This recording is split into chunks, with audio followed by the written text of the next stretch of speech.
My family didn't invite me for Christmas because they said, "This is no place for losers," my brother Lucas said. I discovered my brother's secret in a folder on a stranger's desk. Everything I thought it was a lie. The Christmas gifts, the emergencies, his grateful smile, it was all a stage. And I was just the unwilling sponsor of his real addiction. In that moment, I had a choice: turn my back on my own family or use those documents to undo everything I had built for him. I chose war. And the only thing he said to me that night was that it wasn't a place for losers. I never thought I would hear those words from my own family. I went there full of expectations, but what I found at the door left me stunned. That night revealed truths I never wanted to see. I accepted it calmly and decided to stop financing his children and his wife, Amanda. Now he's really losing his mind. I was excited for Christmas this year. For the first time, I wasn't rushing at the last minute to organize everything. In the first week of December, I had already bought gifts for everyone: my parents, my brother Lucas, his wife Amanda, and their kids. I even bought some extras in case someone brought unexpected guests. I don't know, I just felt this year would be special.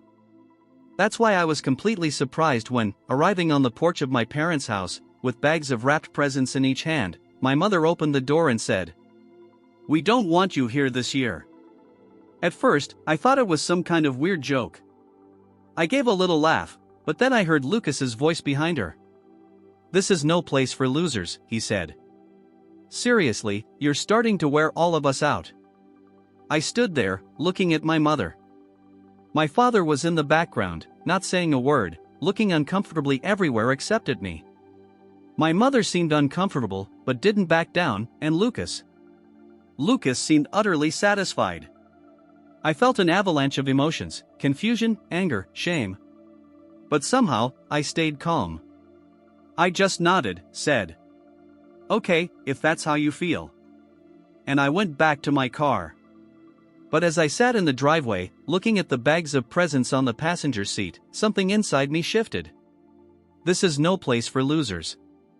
They're tired of me? Where did that come from? I had a pretty clear idea that Lucas was behind it, but I didn't understand why. For years, I had been more than generous with him and his family. I helped pay for his kids' school supplies, covered their summer camp fees, and even contributed to their mortgage when things got tough. And now, out of nowhere, I'm not welcome at Christmas? I decided I wasn't leaving so fast. I wanted answers. I left the presents in the car and went back to the door. My parents were still there, whispering. I knocked again and asked, "What's going on? Why am I not welcome for Christmas? What did I do?" Lucas smiled without even looking up from his phone. "You really don't get it, do you? You've been slacking lately. The kids barely got anything from you this year." I looked at him, astonished. "What are you talking about? I spent hundreds on presents for your kids. They have more gifts in the car than anyone else." Finally, Lucas looked at me. "Last year, you did more.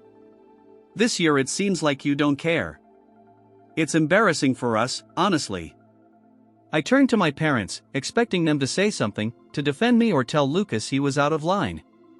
Instead, my mother gave an uncomfortable smile and said, "But you just bought a new car. You found money for that." For a moment, I was speechless. "The car is financed," I replied, keeping my voice steady. "Even if it weren't, how does buying a car make me responsible for Lucas's kids? They are not my responsibility." "You're the one who makes more money," Lucas said, leaning back on the sofa as if all of this was perfectly reasonable. "We're family. Families help each other. You always did." I looked at Amanda, his wife, who was sitting silently in a corner. She hadn't said a word, but her face was red and she was looking at her hands as if she wanted to disappear. "Is that what you think?" I asked. "That because I was generous in the past, I'm now obligated forever? And if I don't, I'm a loser?" Lucas shrugged. "If the truth hurts." That was enough for me. I took a step back and shook my head. "You know what? You're right. I don't belong here. I looked at my parents. Enjoy Christmas. Then, I turned to Lucas and said, and good luck with the presents, because this loser is done financing your life. I left without waiting for a response. I drove home in silence, gripping the steering wheel tighter than necessary. I couldn't make sense of it. Was I really the villain here? I had done more than necessary for my family for years, always helping when things got tough for Lucas, making sure his kids never felt the impact of his financial problems. And now, not only was I not welcome at Christmas, but I was also a loser for not doing enough? When I got home, I sat in the entryway for a while, staring into space. The bags of presents were still in the car, and just looking at them made my stomach turn. I spent weeks picking out the right things, thinking about what the kids would love, what my parents would appreciate. And for what? To be told I don't belong? The more I thought about it, the clearer it became. This wasn't just about Christmas or the presents. This had been building up for years, and I had been blind. Or maybe too willing not to see. The truth is, it was always me Lucas turned to. Looking back, I realized I created this dynamic. I made it too easy for Lucas to depend on me. And at some point, that stopped being gratitude and became an entitlement. And that night, being excluded from my own family's Christmas because I didn't do enough. That was the breaking point. The next morning, I woke up with a clearer mind and made a decision: it's over. No more rescuing Lucas. No more endless gifts to make up for his lack of effort.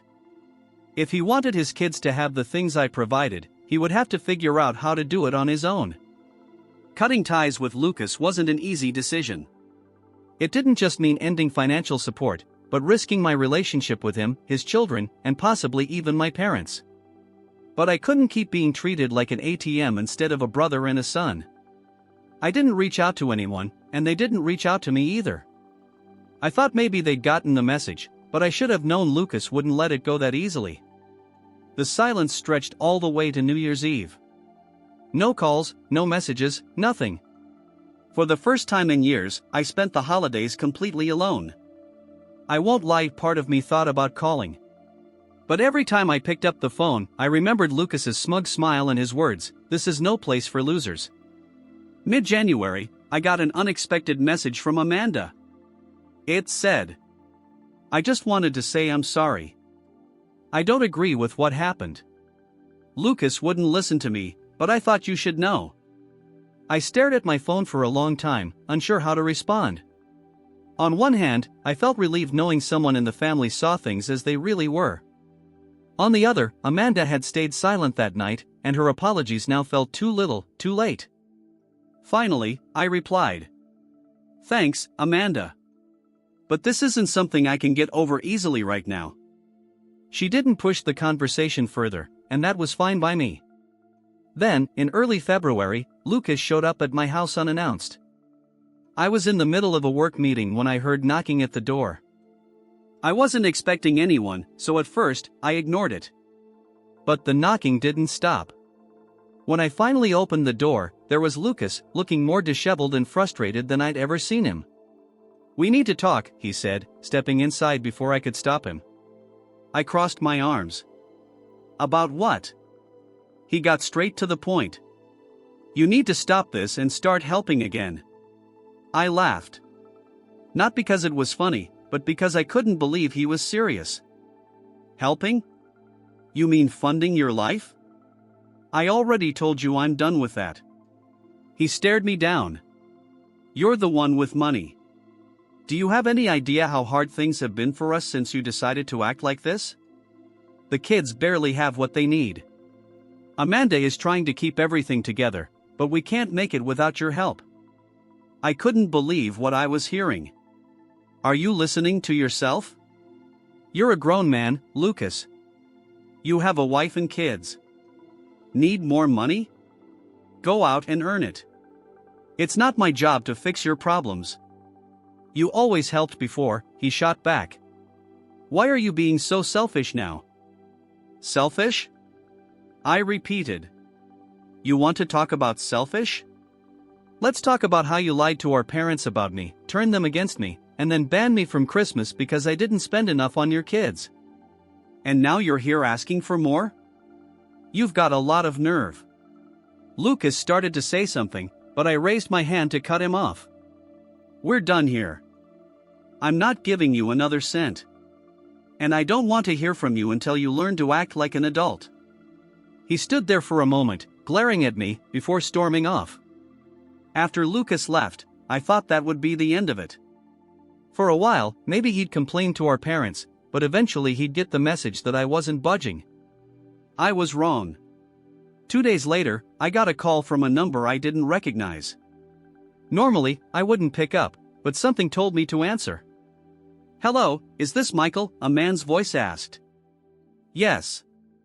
"Who's speaking?" "It's Mark Dawson, an attorney. I represent a client who recently expressed concerns about certain financial matters involving your family. Do you have a moment to discuss this?" I froze. "An attorney? What financial matters?" "I can't go into detail over the phone," he said, in an overly polite tone. "But it concerns the financial contributions you've made to your brother Lucas and his family, specifically the use of those contributions. Would you be willing to come to my office to discuss it?" I didn't know what to say.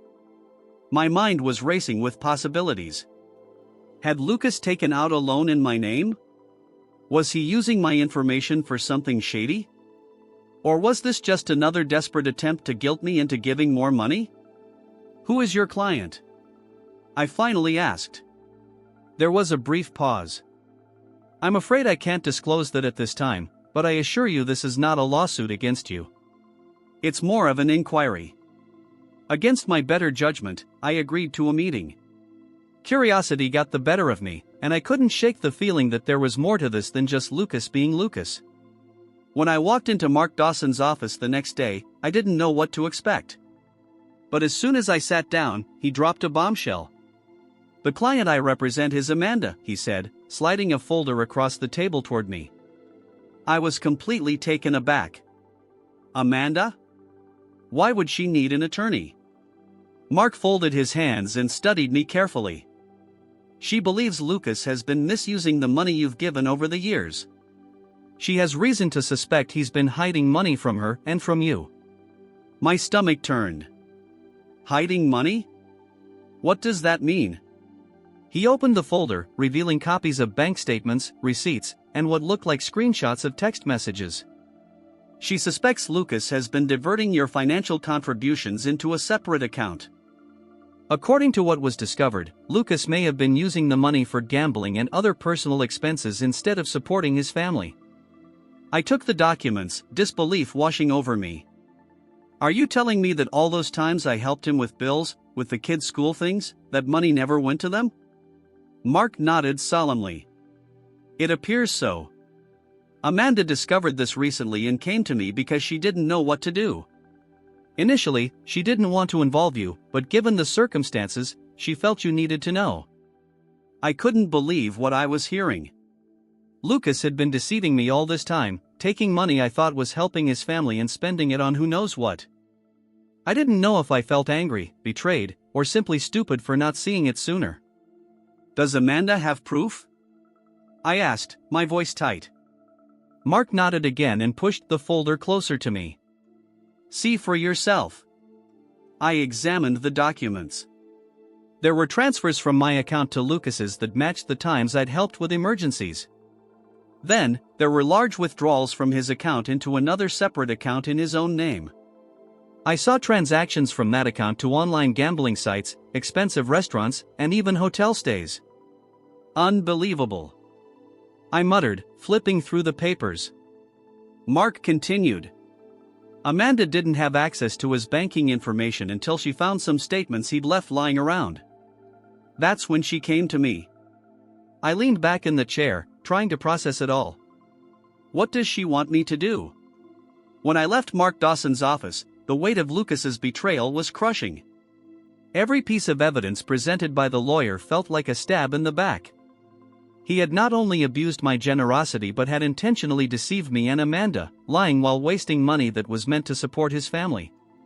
I had spent years helping Lucas, and this was how he repaid me, with lies and ingratitude. As I drove home, anger grew inside me. Lucas had always been irresponsible, but this betrayal crossed every conceivable line. Thinking of his kids, whom I thought I was helping, suffering while he spent money on bets, luxurious dinners, and hotels filled me with indignation. I decided he needed to face the consequences. Not just for what he did to me, but for everything Amanda and the children had endured because of him. That night, I sat at the kitchen table with the documents spread out in front of me. Every line was a weapon, every piece of evidence a bullet. If Lucas wanted a war, he had met the right opponent. But this wouldn't be impulsive. I needed to be meticulous, calculated, and definitive. First, I scanned and organized all the evidence. When I met Amanda the next day, she looked exhausted, but there was a determination in her eyes I had never seen before. "Michael, I'm so sorry for all of this," she began, her voice trembling. I didn't know what Lucas was doing. "I believe you," I replied. "But we need to make a decision. Do you want to stay with him?" She hesitated before shaking her head. "I can't. He destroyed the trust we had. There's no going back." "That's all I needed to know," I said. "Now, let's make sure he faces the consequences for what he did." I spent the following weeks carefully planning each step. With Mark's help, we filed a petition to freeze Lucas's accounts under suspicion of misuse of funds. At the same time, Amanda began divorce proceedings. We gathered enough evidence to ensure she got full custody of the children. But I knew Lucas wouldn't accept this without a fight. It didn't take long for him to show up at my door again, furious. He was pounding like a madman, screaming my name. When I opened the door, he tried to push his way in, but I raised my hand to stop him. "Take one more step, and I'm calling the police," I warned calmly. "You're behind this, aren't you?" he shouted. "You're trying to ruin my life." "I'm not trying to ruin anything, Lucas. You did that yourself. I just exposed the truth." "You think this is the end of it?" he roared. "I'll figure this out, Michael. You're going to regret this." "Good luck with that," I replied, closing the door in his face. He stayed outside yelling for a few more minutes before leaving. But I knew that wouldn't be the end. A few days later, Lucas began a campaign to turn our parents against me.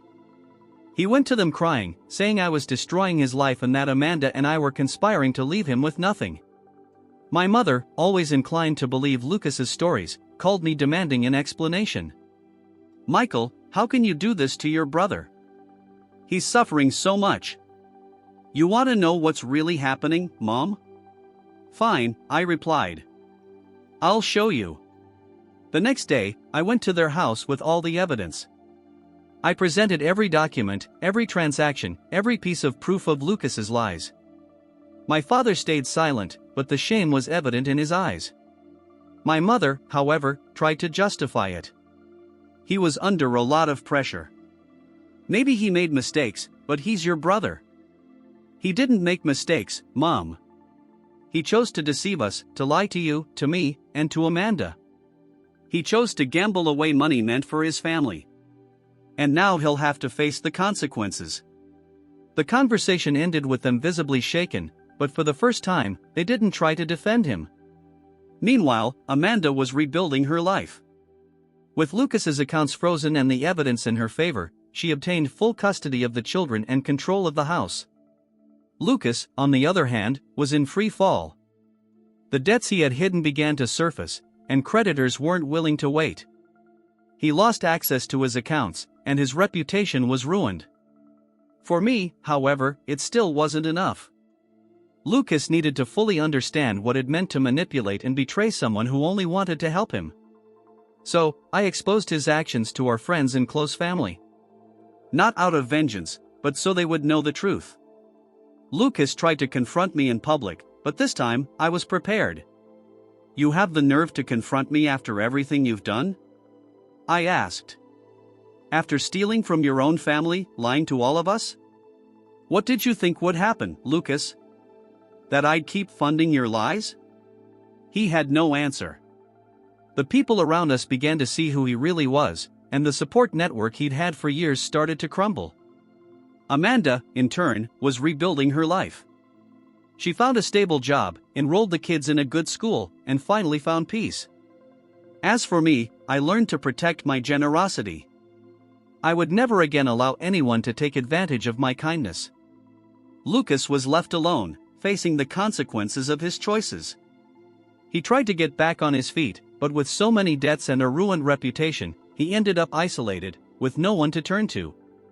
As I finally found freedom and peace, Lucas learned the hard way that some betrayals come at a very high price. Reddit Relics comment.